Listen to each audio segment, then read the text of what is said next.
Então, é afetiva normal, só que ela é temporária, olha só. Então, esta aqui precisa ser acompanhada, mas não precisa de tratamento. Então, é comum, inclusive, muitas pessoas, muitos pais enganosamente, achar que a criança nem sofre de depressão.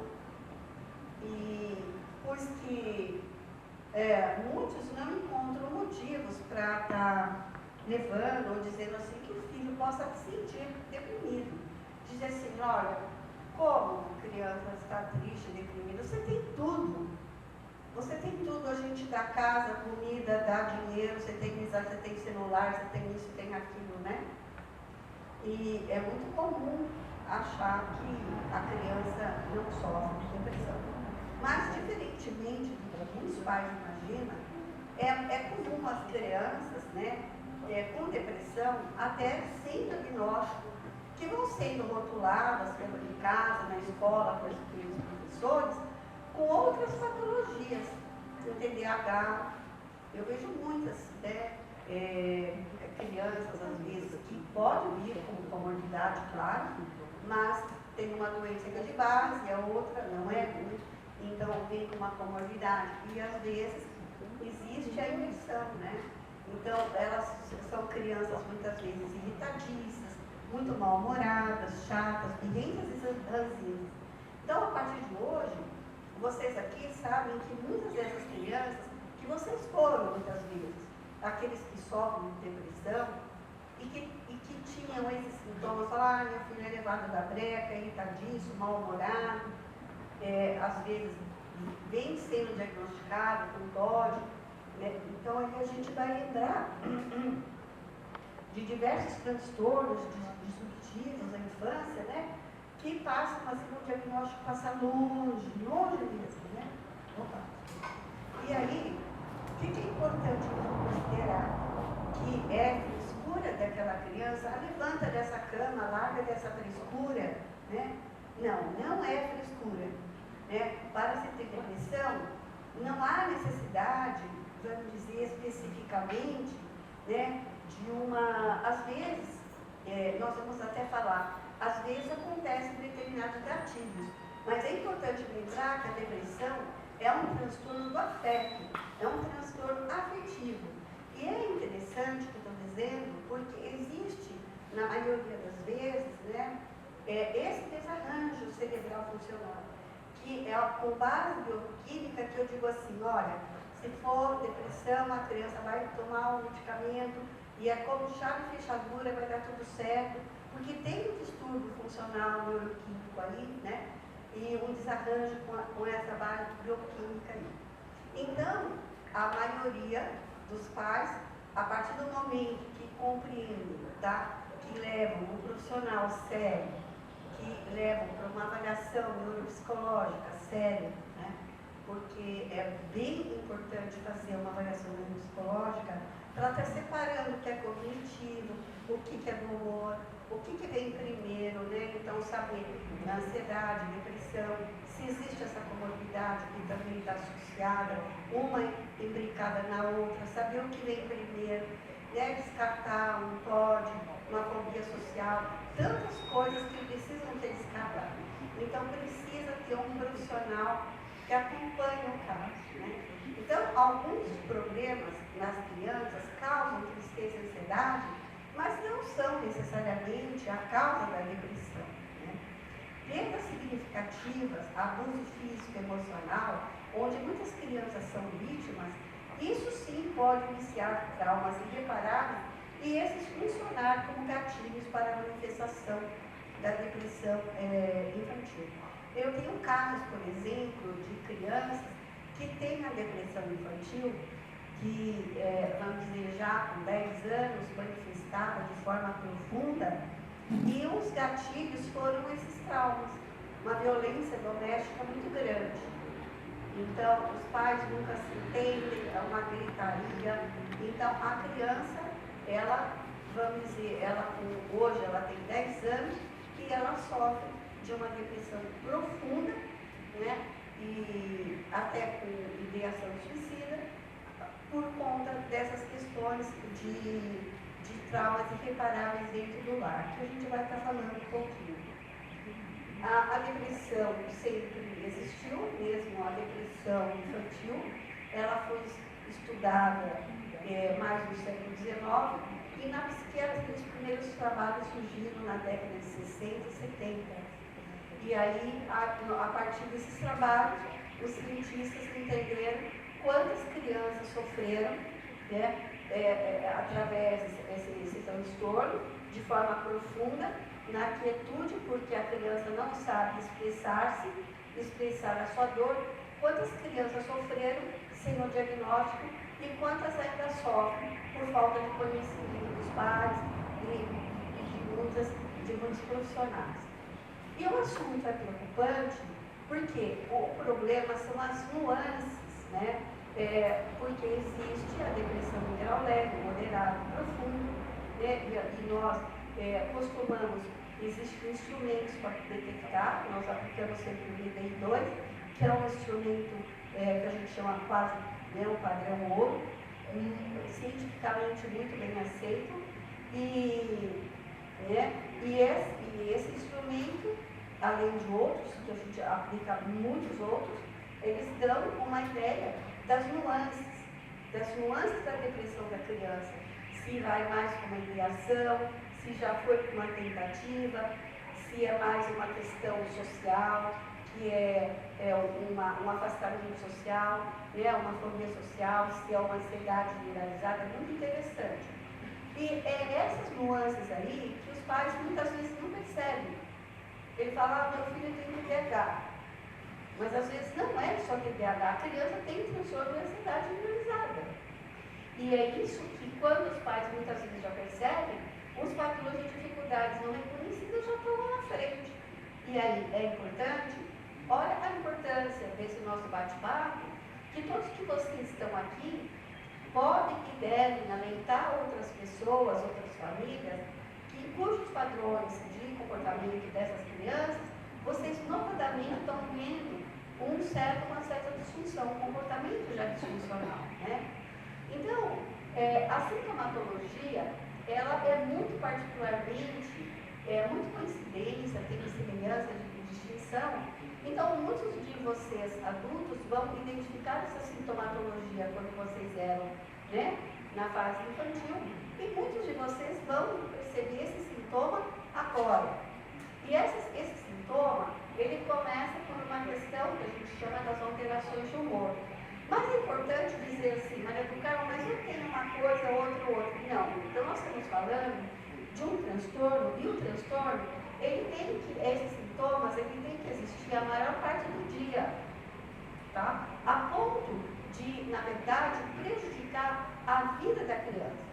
A gente diz os ABDs, a atividade de vida diária da criança, né? Então, é uma coisa que vai afastando a criança do social, ou afastando os jovens do social. Ele inventa uma desculpa, ele inventa, não quero mais ir ali, eu também não quero mais ir ali, não quero ir lá. Mas o que ele tem é uma depressão profunda. E que a gente precisa tratar a depressão profunda, né? Porque eu sempre falo para os meus pacientes, os pais dos meus pacientes, né? Que uma vez eu fui à escola e os pais cobraram muito o rendimento daquela criança. Essa que eu estou contando para vocês, de mãe de 10 anos. E a escola disse assim para mim, Maria do Carmo, o que você... Desculpa, 8 anos, é uma outra criança. E ela perguntaram assim para mim, Maria do Carmo, o que você indica para essa criança? Reprovamos ou não? Qual é o seu ponto de vista? Eu disse para ela assim, claro e bom tom, você está perguntando para uma psicóloga ficar entre a vida e o ano escolar? Eu fico com a vida da criança. Porque aquela criança já estava no limite extremo. Ela estava começando a se refazer. E os pais pareciam que não estavam entendendo a gravidade da questão. Então, existe, na verdade, existe um humor irritado, uma tristeza persistente, uma melancolia, um tédio, uma sensação de vazio ao humor deprimido. Não sabe o que quer fazer, não tem iniciativa, tem uma desesperança, um aborrecimento, fica bravo, faz briga por qualquer coisa, tem um sentimento de culpa profunda, muitas vezes, uma raiva, uma irritação consigo mesmo, reações de ira exagerada, ansiedade desproporcional à causa. Então, às vezes é uma coisa que o outro levaria bem, mas para aquela pessoa que está depressiva, um má é o abecedário inteiro. Qualquer coisa é gravemente iniciador de uma ansiedade profunda.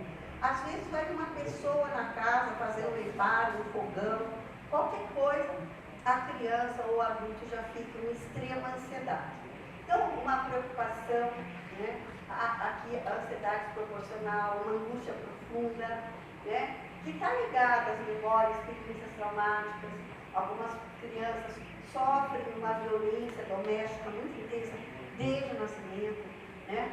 E palavras desse tipo, você serve para quê? Para que você está aqui? Você não me ajuda em nada, né? E assim por diante. E isso vai, ao longo da vivência, deixando a vida da criança muito dolorosa. Uma preocupação excessiva, um medo exacerbado e crônico. Nessa altura, muitas crianças já têm perturbações do sono grave. O maior indício do que eu estou falando é as perturbações do sono, tá? Então, baixa tolerância, frustração, baixa autoestima, sensibilidade excessiva, choros constantes, impulsividade, inclusive acidentes, acidenta fácil, quebra a perna, quebra o braço, e sentimentos de constrangimento exacerbado. Isso chama atenção porque essas crianças, elas são muito suscetíveis. Você fala alguma coisa para ela, é uma coisa que outra criança passaria normal, assim, nossa, você foi mal na prova. Ah, por quê? Porque aquilo foi falado já é um constrangimento, já se sente absolutamente constrangido. Então, em suma, né, alguns sintomas que a gente encontra, inclusive na internet, acima, são essas aqui, que vocês quiserem checar depois. Esse material, gente, é bem divulgado na internet, esses sintomas aqui, né? Dificuldades acadêmicas, problemas no relacionamento com o colega de classe, briga, pega pelo pescoço, sabe, às vezes vai no jogo, não interage, bate, morde desde pequenininho, tristeza, irritabilidade, tédio, baixa autoestima, descrença de si mesmo e aí intenção suicida. Então, falando de uma maneira assim, um pouco mais extensa, nós teríamos essas questões aqui, que a alteração do sono, ou a criança tem insônia, sonolência excessiva, perda, diminuição de apetite. Então aí vem os casos de anorexia, as pessoas não comem, e sempre quando comem acham que está comendo muito. Aí muitas vezes tem pessoas que começam a emagrecer, mas não percebem que estão comendo pouco, né? É interessante isso, né? Ou então não percebem que estão comendo muito, né? Então, e assim, às vezes a gente se perde, né? E aí alguns ganham peso, outros emagrecem demais. Atividades, alterações psicomotoras, hiperatividade, por exemplo, por isso que é muito confundido com o TDAH, se mexe demais, ou então tem uma identificação motora para andar, escrever. Você pede para a criança, vamos logo, ó, a escola vai começar, e a criança parece com tumor, nada rende. Chegam até algumas crianças a perderem a fala, diminuir ou até perder, tem um mutismo infantil. E a maioria tem essas somatizações aqui, ó, constipação, diarreia, tontura, dor de cabeça, dores no corpo, dores no braço, nas pernas, dor de estômago e náusea. Isso é muito comum no adulto, gente. No adulto, principalmente, passou um estresse grande, vai enfrentar um estresse grande, algo grande, dentro do seu trabalho, então, está passando por um difícil, complicado, começa a sentir essas somatizações, tá? E comportamentais também, né? Uma apatia. Esse, para nós, é um divisor de águas. Quando alguém vai nos procurar e a gente nota, pergunta para a mãe, tem iniciativa? Ah, ele tem iniciativa, ele gosta de fazer isso. Não tem iniciativa, coloca um emprego bem alto aí, sabe, alguma coisa, porque a gente vai vendo alguma questão que é muito importante, porque essa apatia vai tirando o prazer, pelo interesse das coisas que dão prazer aí. E esse olhar de antes e da atualidade é absolutamente importante, porque a maioria, né, dos sintomas depressivos, quando nós vamos entrevistar, o que você hoje não está fazendo, mas que você sentia como agradável antigamente. Então, esse desinteresse, esse isolamento social, esse afastamento, é um sintoma grave de depressão, né? Então, a falta de iniciativa ou negligência. Então, não negligencia, eu não vou fazer aquilo, não vou fazer ginástica, não vou fazer mais escola, não vou fazer mais inglês, não vou fazer nada, não vou ter mais amigos. Então, a gente vê a depressão aí entrando. Os sintomas cognitivos são muitos, né? Então, principalmente, eu que faço avaliação neuropsicológica, eu vejo um déficit de memória, no geral, que muitas vezes é dito, às vezes, né?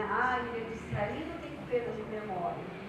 Ele tem queixa de distraibilidade ou é um prejuízo de memória? Para isso, tem que fazer avaliação, né? Então, dificuldade de tomar decisão, você tem uma decisão para tomar, ali naquele dia já é um transtorno, que a pessoa vai perdendo a capacidade de fazer escolhas, de tomar decisões, né? E isso vai repercutir na vida acadêmica, na vida profissional, aqui da criança, no rendimento escolar. Mas o mais importante aqui, o ponto que é importante para os pais, e eu diria assim, que é um dos pontos mais importantes da palestra ou desse bate-papo de hoje, a visão negativa de si mesmo. Eu não consigo, eu não posso, eu não dou conta, eu não estou conseguindo, né? E aí uma autocrítica muito exagerada, eu não consigo fazer, o pessimismo, a negatividade, que redunda em apatia, não vou fazer lição, uma reclamação de tédio. Para mim isso aqui é muito importante, né? E aí chegamos a esse ponto. Então que essa questão aqui, ó, é tão grande, essa visão negativa de si mesmo, de culpa, que é um peso morto na vida da família e tal. Muitas crianças têm, infelizmente, que é uma preocupação, mãe, eu só dou preocupação, o pai que reclama que está pagando a escola, né? A maioria dos pais, eu pago escola para você não estuda, você não vai bem, né? Então, a criança, eu escuto isso muito, gente, por isso que eu estou falando. Que eles chegam falando para mim, olha, sabe, a criança está dando esse problema, não quer fazer isso, não quer fazer aquilo. Então, assim, não é uma pessoa, é a grande maioria, 99%, né? Eu escuto muito isso. Então, quando isso ocorre, a criança pode apresentar pensamento de morte. Eu tenho uma criança de 13 anos, que ela estuda numa escola muito boa, conteudista, e ela veio apresentando a outros amigos, vieram falar com os pais, a mãe dos amiguinhos vieram falar com os pais, e eles chegaram até mim com essa questão relativa à pressão acadêmica. Era tanta pressão acadêmica sobre a criança não estava pronta, né? E ela acabou, na verdade, tendo a ideia, e mais particularmente os tentantes. O que leva a ideia, então, a criança, possivelmente, o que leva a uma criança a desistir de viver? A criança, ela não quer desistir de viver, ela só quer livrar-se do problema, ela quer dar uma solução para ela ou para os pais, ela quer parar de sofrer, ela quer parar de apanhar. Eu tenho uma criança lá que falou, tia, pelo amor de Deus, eu quero parar de apanhar, eu não aguento mais apanhar. Então, e aí é importante a gente observar essa questão, né, que é um caso bastante doloroso. Então, e as condições?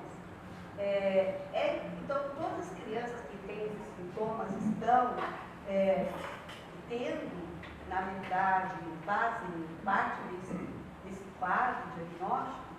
Não. Para que haja depressão, é importante que haja um prejuízo funcional na vida da criança. Então, que ela se afaste das atividades que ela não dê conta, né? E aí é preciso levá-la para o psiquiatra, e é preciso levar em consideração pelo profissional os critérios do DSM, que tem a ver com o tempo, o curso, a duração, né? E isso é uma coisa que nós não vamos abranger aqui, tá?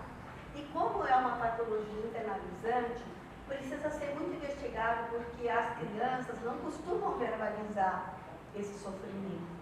E muitos dos adultos ou dos jovens também não os fazem mais, porque já fizeram em algum momento da vida, mas não surtiu o efeito desejado, então muitos deles não fazem mais. Por isso que é importante investigar. E aqui eu só vou colocar que existem os fatores de risco e de proteção que inicia o transtorno. E dentro desses fatores eu vou chegar na questão do espiritismo mais de pertinho, mas dizer que um dos fatores de risco mais expressivo é o ambiente familiar. O abandono de um dos pais, uma morte em família, de um animal, uma perda financeira. Então, pessoas que vivem instabilidade financeira, hoje tem, amanhã não tem, hoje tem, amanhã não tem, é muito possível que os filhos criem determinada labilidade emocional, tá? Eu estou dizendo porque eu tenho pacientes com essa questão. E, às vezes, também a depressão dos pais. Importante salientar que depressão é diferente de luto, porque quando uma criança perde um animalzinho de estimação, essa perda é um sinalizador de que, na verdade, a criança está passando um período de luto, é uma reação normal, ela tem um certo período.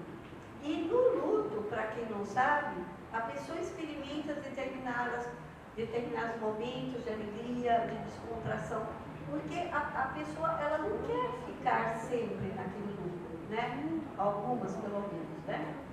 E existe essa questão da instabilidade, casal que discutem demais, que ameaçam se separar, divorciar, atitudes disfuncionais, pais que acolhem muito, são muito acolhedores, mas falta autoridade, pais que às vezes são muito permissivos e são muito cobradores também. Então, essas disfunções no modelo parental, que é o que eu mais vejo como disfuncionante com relação à depressão. Isso aqui, ó, atitudes disfuncionais. Porque isso aqui acontece. Mas se os pais têm atitudes que são funcionais, eles têm um bom acolhimento no lugar, na hora certa, um bom suporte familiar, sabe usar da autoridade, da permissividade, com presteza, então aí nós vamos ver uma criança mais saudável, né? O ambiente escolar, a gente já falou, que dá realmente ao fator de risco, a criança começa em mal, e aí ela tem algum bullying, ela passa por bullying, ela passa alguma coisa, tem um transtorno de TDAH que não foi cuidado, um TOD que não foi cuidado, aí... Aqui. Ah, tá, obrigada. Obrigada. Ainda bem, né? Ainda bem que ela vive. Então, existe essa predisposição, mas aí eu já vou chegando ao final, dizendo que o que tem a ver tudo isso com o espiritismo? Qual o link que a gente pode fazer? Em primeiro lugar, lembrar que a criança é um espírito em evolução. Ela está encarnada naquela carne ali que está crescendo, está evoluindo, com aquela contextura, né, com aquele mimo ali, com aquele bebê. Mas ele tem um temperamento próprio, mais ou menos suscetível em função da personalidade. Quando nós falamos de personalidade na psicologia profunda, espiritual, nós estamos falando de uma questão dessa vida. Individualidade, nós estamos falando das vidas pretéritas, como um ser espiritual, um conjunto, incluindo as vidas pretéritas. Então, é importante a gente compreender que muitas das crianças já foram adultos que já tinham essa tendência no passado. Já tinham. Então, não é raro, por exemplo, crianças de 3 anos observar sintomas depressivos. Às vezes eu naqueles TikTok da vida, né? E algumas vezes, é raro, mas eu já vejo crianças ali se culpando, mas assustadoramente, eu fico assustado de ver, de algumas coisas que tem em relação aos pais, alguma atitude com um amiguinho. Então, o Espiritismo, essa bênção que é o Espiritismo, vem esclarecer que o espírito que a criança é um espírito em maturação. Inclusive, André Luiz fala que até os 7 anos, essa maturação é a idade, onde 7 anos a idade em que essa maturação ela se completa, né? E é nessa fase aqui que a gente vê muitas vezes com uma força expressiva determinadas tendências mórbidas que a criança pode trazer, revelando uma personalidade ou uma individualidade bastante comprometida. Isso a gente vê muito no autismo, inclusive, tá, gente? A gente tem uma palestra sobre autismo que nós vamos dar posteriormente, aí a gente vai falar, porque são os autistas, junto com os depressivos, que mais mostram as forças, as tendências pré-mórbidas, né, os quadros mórbidos do passado, né? E, então, André Luiz fala aqui que é muito comum, André Luiz e também Emmanuel no livro Consolador, tá? Que é somente a partir do 7, a criança quando tem 7 anos, que há uma consolidação, né, do corpo físico de forma integral, tá? E essa criança até os 7 anos, ela fica muito tempo desdobrada.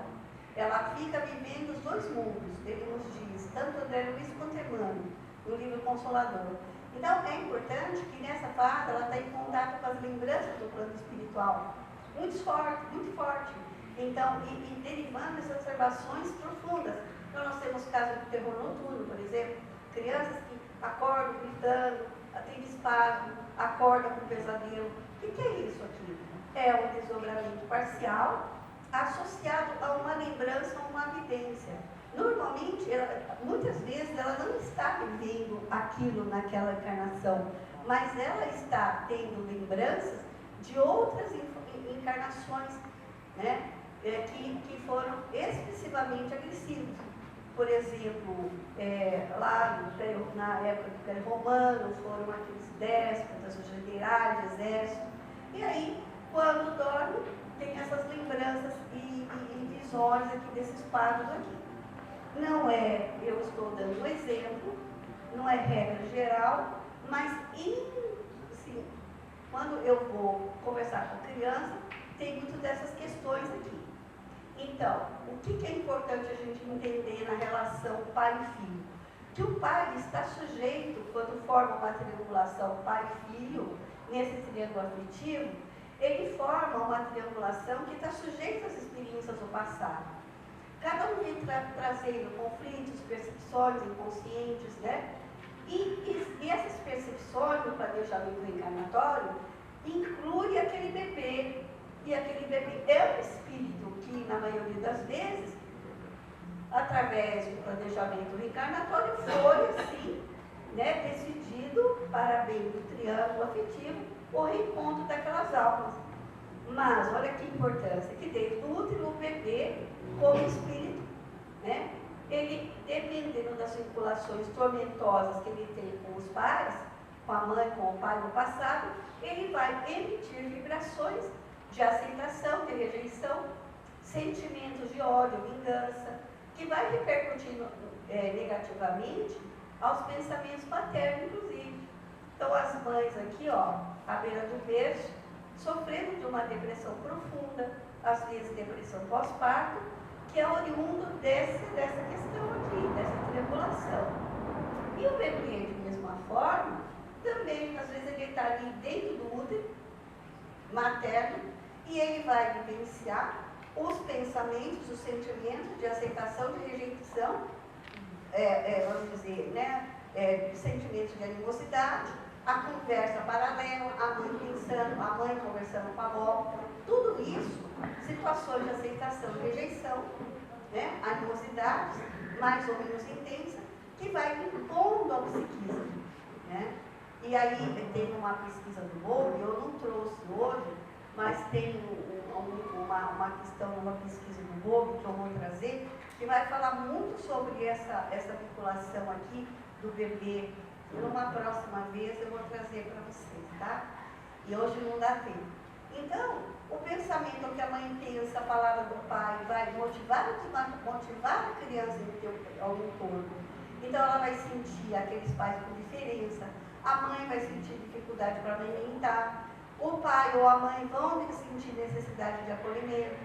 E aqui, mais do ponto da indiferença, mas pode ser o oposto também. Pode a mãe ficar com medo da perda, a criança ficar com medo, não vou na escola, não quero ir na escola, quero ficar com você, tem esse apego excessivo, né? Não se separa da mãe, nem para brincar, para a escola, para nada. Então, aí, conclusão, ambos os casos, ambos vão ser crianças inseguros, bastante inseguros e bastante irritáveis, né?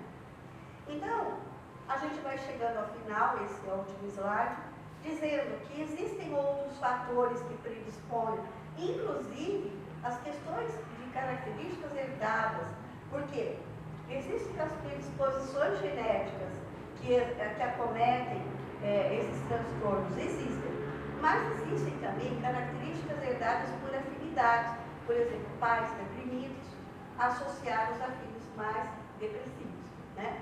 As interações sociais, porque tem a ver com a personalidade, a individualidade da criança e a sua tendência psicológica, porque ele é um espírito que está na forma infantil, mas ele é um espírito que já viveu dezenas, centenas de vidas, né? Então, ele tem uma forma de agir e reagir mais madura ou mais imatura nos contextos sociais. E é aí que a gente vê na forma de interagir com amigos, nas interações sociais como um todo, amigos, escola, professores. E aí vai envolver, por exemplo, o abuso moral, o bullying, ele vai ficar suscetível. Se ele é uma criança que na verdade tem dificuldade na autoestima, ele vai aqui, muito provavelmente, sofrer muito bullying na escola, né? Ou então praticar muito bullying. E os fatores nutricionais. Aqui eu deixo claro, quando a gente começa a não se nutrir de forma adequada, e aí entra, por exemplo, muito idoso, a nutrição não é adequada, a comorbidade, a depressão, ela vai se associando aos poucos. Então, ela vai entrando, ela é muito comum, por isso, é uma característica muito comum a depressão associada às doenças crônicas no adulto. Então, nós vemos muitos adultos que trazem junto com a patologia a depressão. Por quê? E aí, na criança, por exemplo, a anemia ou anorexia, transtornos alimentares normalmente vão eclodir um dia ou outro como sintomas depressivos. É muito difícil não ter esses fatores agravantes, tá? E então, era isso que eu tinha para dizer, e eu espero que a gente não venceu o tema é amplo, e agora nós vamos passar para as vibrações, tá bom? Vocês vão me aguentar mais uns minutos.